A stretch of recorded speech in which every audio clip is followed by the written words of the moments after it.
Shalom Bapak Ibu Saudara sekalian. Bagaimana seseorang mampu bergembira? Iman Kristen mengajarkan bahwa kita harus bergembira dalam segala keadaan. Sebab hal tersebut bermanfaat buat kita.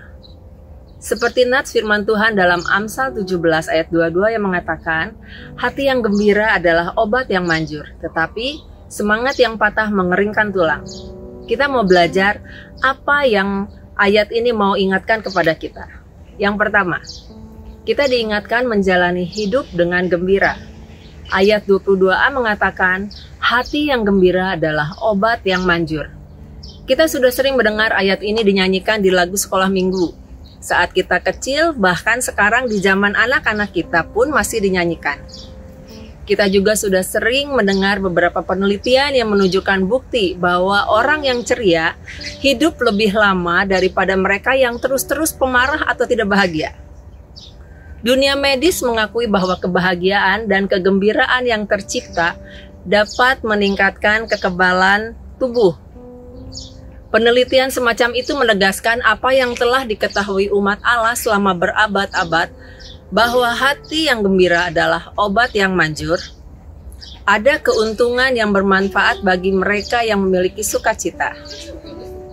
Amsal ini tidak berbicara tentang kesembronoan dalam bersenang-senang. Juga tidak menyangkal fakta adanya keadaan hidup yang sulit. Sebaliknya, seperti yang dimaknai oleh Matthew Henry, bahwa Amsal tersebut berarti hati yang bergembira di dalam Tuhan dan melayani Dia dengan gembira. Kemudian menikmati kesenangan lahiriah dan khususnya percakapan yang menyenangkan. Kegembiraan yang baik bagi jiwa dan tubuh adalah kegembiraan yang kita temukan pertama-tama di dalam Tuhan. Kemudian di dalam kesenangan-kesenangan sederhana yang Dia ciptakan untuk manusia.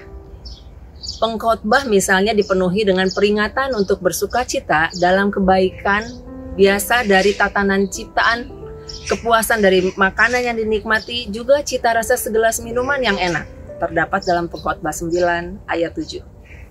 Berulang kali kitab Mazmur menasehati kita untuk bersukacita di dalam Tuhan. Oleh sebab itu, di tengah tantangan yang dialami, kita diajak untuk bergembira dengan apa yang Tuhan sediakan bagi kita setiap hari. Yang kedua, kita diingatkan untuk tidak patah semangat. Kita melihat dalam ayat 22b di sana dituliskan, tetapi semangat yang patah mengeringkan tulang. Ayat ini adalah sebuah kiasan yang lazim dalam puisi. Jadi jangan berpikir bahwa tulang kita akan mengalami kerapuhan atau osteoporosis. Penyebutan tulang dalam ayat 22b ini mewakili keseluruhan hidup manusia. Dengan demikian, jika seseorang kehilangan semangat dalam hidupnya, maka akan merugikan seluruh kehidupannya. Amsal 24 ayat 10 pun mengatakan, jika engkau tawar hati pada masa kesesakan, kecillah kekuatanmu. Orang yang kehilangan semangat akan diikuti dengan perasaan cemas, depresi, menyerah, dan tidak mampu menghadapi segala yang ada. Bahkan ayat ini menyinggung juga tentang hati yang tidak dapat bersukacita di dalam Tuhan, yang telah menjadi sangat sinis dengan keadaan, sehingga tidak dapat menemukan kegembiraan dalam hal-hal yang sederhana.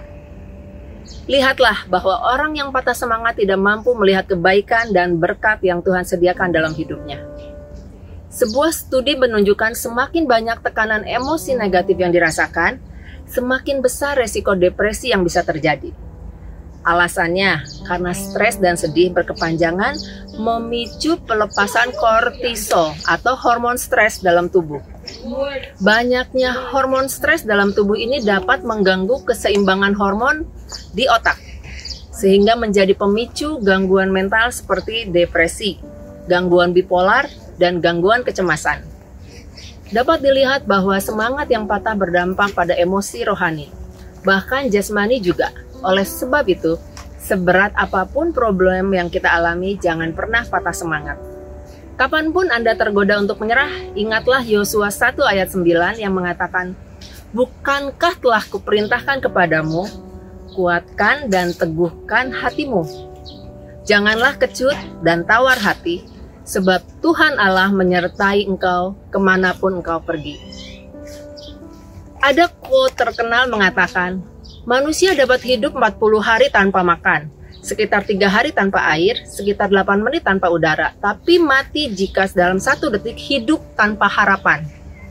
Harapan kita hanya di dalam Tuhan yang memampukan kita tetap bergembira dan tetap bersemangat dalam segala keadaan yang diizinkan terjadi. Amin, saudara sekalian. Tuhan Yesus memberkati.